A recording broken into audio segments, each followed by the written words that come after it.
Good morning everyone. আশা করি সবাই খুব খুব ভালো আছো, সুস্থ আছো, সুন্দর আছো আর হাসি খুশি আনন্দে আছো। আমার ফুলের বাগানে আজকে সুন্দর দুটি ফুল দেখিয়ে আজকে সকালটা শুরু করলাম। আর যারা আমাদের বয়োজ্যেষ্ঠরা আছেন তাদেরকে জানাই অসংখ্য সম্মান ও শ্রদ্ধা।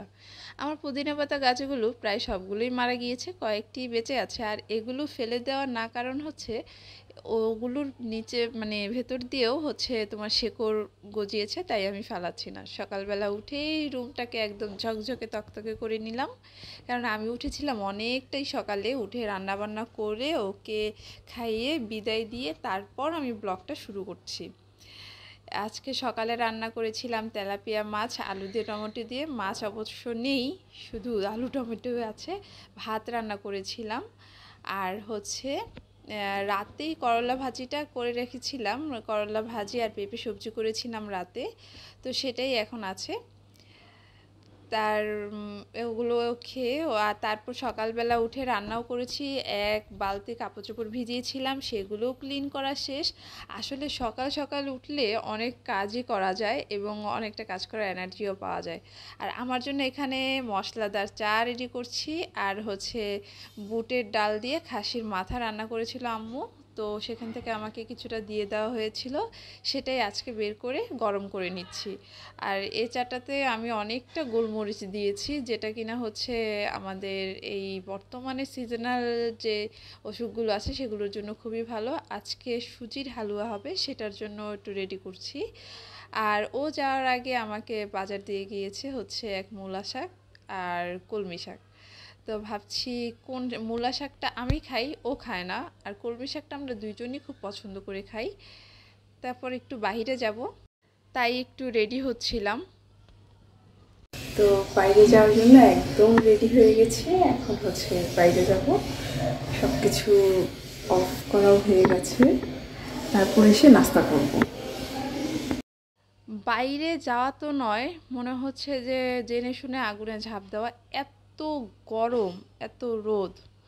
বাইরে যারা কাজের জন্য যায়, যারা প্রয়োজনে যায়, তারাই একমাত্র বুঝেছে কতটা কষ্ট। তাই ভাবছিলাম যে যারা বাইরে কাজ করতে যাচ্ছে দিনের পর দিন, হচ্ছে রোদের মধ্যে দাঁড়িয়ে তাদের কাজ করতে হচ্ছে, তাদের কতটা কষ্ট হচ্ছে। আমি জাস্ট 15 থেকে 20 মিনিটের জন্য বাইরে গিয়েছি, তাই এতটা খারাপ লাগছে বাসায় এসে যে এত রোদের মধ্যে মানুষ কিভাবে থাকে। কিন্তু আসলেই তো কাজের জন্য থাকতেই হবে, তাই না, কি আর করার। তো চলো আমি আমার ব্রেকফাস্টটা এবার সেরে নিই, কারণ নাস্তা তো খাওয়া হয়নি। বলেছিলাম এসে ব্রেকফাস্টটা করব। আসলেই যখন গৃহিণী হয়ে যাওয়া হয় বা গৃহ রাজকন্যা হয়ে ওঠা হয়, তখন মনে হয় যে বাসার সবাইকে খাইয়ে তারপর হচ্ছে নিজে খাবো, বা তখন নিজের পেটটা ভরবে। আর কে কে আমার মতো এখনও কার্টুন দেখো আর খাও, একটু কমেন্টস করে জানিয়ে দিও তো।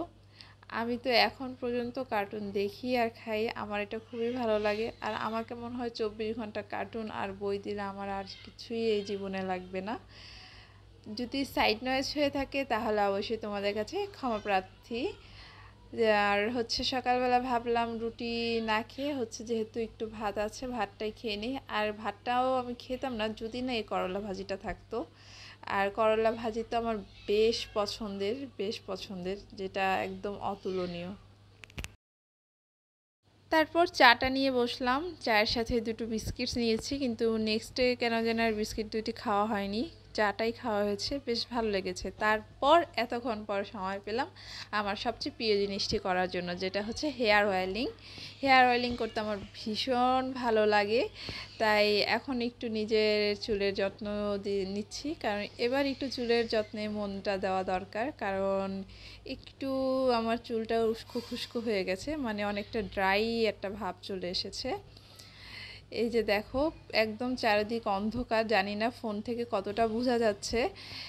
একদম মেঘলা আর অন্ধকার হয়ে আসছে, মনে হচ্ছে এক্ষুনি ঝড় বৃষ্টি শুরু হয়ে যাবে। আর ওদের যতই দেখছি ততই চোখ ফেরানো যাচ্ছে না, এতটা সুন্দর লাগছে। আসলেই ফুল মনে হয় এতটা সুন্দরই হয়ে থাকে। তো ঝুম বৃষ্টির অপেক্ষায় অনেকক্ষণ বসেছিলাম যে একটু ঝুম বৃষ্টি হলে এবারে একটু বৃষ্টিতে ভিজবো, বাট সেটা আর হয়ে ওঠেনি। আজকে দুপুরবেলা আমার ভাই আসবে, ছোট ভাই আসবে। তাই ভাবছি ওর জন্য কিছু একটা করি। তাই শর্টকাট কিছু করব, যেহেতু প্রচণ্ড গরম, অত কোনো কিছুই রান্না করতে যাব না। তাই ভাত করেছি আর ডালটা করেছি, আর হচ্ছে এখানে একটু মুরগির চাপ, ও খেতে যেটা বেশি ভীষণ পছন্দ করে সেটাই এখন করব। আর এটা ম্যারিনেট করে আমি আগেই ডিপে রেখে দিয়েছিলাম। তো তোমরা যদি এই রেসিপিটা জানতে চাও তাহলে অবশ্যই কমেন্টসে জানিয়ে দিও, তোমাদের সাথে আমি একদিন এই রেসিপিটাও শেয়ার করব। আর এভাবে করে রেখে দিলে তোমরা যে কোনো সময়, যে কোনো সময় হচ্ছে নামিয়ে একদম ভেজে রেডি করে খেয়ে ফেলতে পারবে, কারণ এতে সময়টাও অনেকটা বেঁচে যায়। আর হচ্ছে খুবই অল্প তেলে সুন্দর করে ভেজে নিলে, এটা যে ঘরে যেহেতু তৈরি, ফাস্টফুডের কোনো বাইরের ভাজা না, তাই খুবই হেলদি হয়। আর এইভাবে ঢেকে আস্তে আস্তে করে ভাজলে খুব সুন্দরভাবে কুক হয় এবং খেতেও বেশ মুচমুচে হয় এবং টেস্টিও হয়। দেখতেই পারছো আমার এক পাশ হয়ে গেছে এবং আরেক পাশ হচ্ছে আমি উল্টিয়ে দিচ্ছি। এভাবেই আমি লাল লাল করে প্রতিটা পিস ভেজে নেব। আর এটা খেতে হয়েছিল দুর্দান্ত টেস্টের। এই যে আমরা দুই ভাই বোন একদম মেঝেতেই বসে পড়েছি খেতে, সাথে এই যে ভাত আর হচ্ছে সেই চিকেন চাপ, আমি একটু করলা ভেজেছিলাম।